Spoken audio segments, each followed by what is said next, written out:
दोस्तों क्या होगा अगर हम ब्लैक होल में गिर गए या हम अपनी स्पेसशिप लेकर ब्लैक होल में चले गए। एंड क्या आपको पता है कि एक ब्लैक होल का साइज एक एटम के साइज इतना भी हो सकता है। ये सब जानने के लिए वीडियो में एंड तक बने रहें। Let the science fever begin. So what are black holes? Black holes हमारे एंटायर यूनिवर्स में सबसे स्ट्रॉन्ग है इन कंपैरिजन ऑफ ग्रेविटी। मतलब इसकी ग्रेविटी इतनी स्ट्रॉन्ग है कि even light can't escape from it. The gravity so strong because matter has been squeeze into tiny space. अब जब ब्लैक होल से लाइट पास नहीं हो पाती है so we can not see black holes. Why can't we see black holes? देखो कोई भी ऑब्जेक्ट हमें लाइट के कारण दिखता है। मतलब जब लाइट कोई ऑब्जेक्ट से टकरा कर हमारे आंखों पे आती है, तो जब ब्लैक होल से लाइट ही पास नहीं हो पाती, तो मतलब लाइट हमारे आंखों तक आती ही नहीं है। मतलब black holes are invisible. Now this is really getting interesting guys. अब ध्यान से सुनना, बहुत इंटरेस्टिंग चीज है ये। जब ब्लैक होल्स इनविजिबल होते हैं जैसे कि मैं बता रहा हूँ, सो जो नासा वाले एंड मूवीज स्पेशली इंटरस्टेलर में जो ब्लैक होल दिखाया है वो क्या है? सो देखो गाइस, रियलिटी में ब्लैक होल सच में इनविजिबल होते हैं। That's why they are known as black holes. And black holes ना दिखने का रीजन है कि जो ब्लैक होल्स की स्ट्रॉन्ग ग्रेविटी होती है वो सारी लाइट को, मतलब सारी की सारी लाइट अपने मिडल में पुल कर लेती है। बट साइंटिस्ट देख सकते हैं, साइंटिस्ट कुछ भी देख सकते हैं। Scientist are basically cameraman. I am sorry for this lame joke in the middle of interesting topic.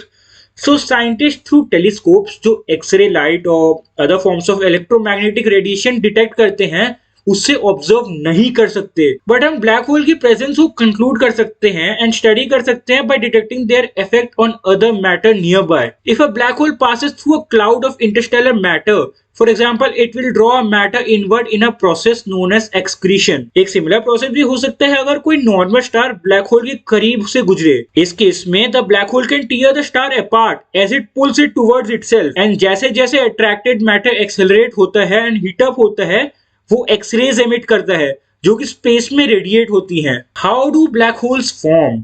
तो साइंटिस्ट को लगता है कि जो सबसे स्मॉलेस्ट ब्लैक होल है वो तब का है जब यूनिवर्स बनना शुरू हुआ था। So the center of a very big star bigger than a sun falls into upon itself और collapse the stellar black hole form होता है।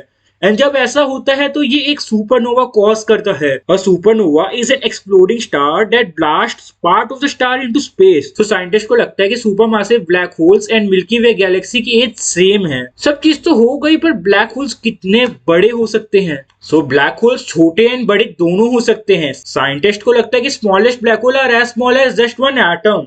ये बहुत छोटे जरूर हो सकते हैं but have the mass of a large mountain. Mass is the amount of matter और stuff in an object. And black hole जिसको हम स्टेलर भी बोलते हैं, उसका mass can up to be 20 times more than the mass of the sun. And milky way galaxy में बहुत सारे स्टेलर ब्लैक होल्स हैं। एंड इन महाराजों के महाराज, सुपर महाराज ब्लैक होल, जिन्हें सुपर मासिव ब्लैक होल्स के नाम से भी जाना जाता है, वो द लार्जेस्ट ब्लैक होल है। इन ब्लैक होल का मास 1 मिलियन सन से भी ज्यादा होता है। सो साइंटिस्ट ने डिस्कवर किया है कि every large galaxy contain a super massive black hole at its centre. So जो हमारी गैलेक्सी यानी मिल्की वे गैलेक्सी में ब्लैक होल है उसे सैजिटेरियस ए कहते हैं। It has a mass equal to about 4 million sun and would fit inside a very large ball that could hold a few million earth's.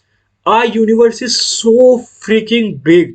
मतलब this is not the part of the script, पर सच में यार हम एक छोटे से planet के छोटे से बीइंग है and this universe is so big. Anyways आपका टाइम बहुत कीमती है, मैं वेस्ट नहीं करूंगा। वीडियो को यहीं खत्म करते हैं। Bye bye, meet you all in next video.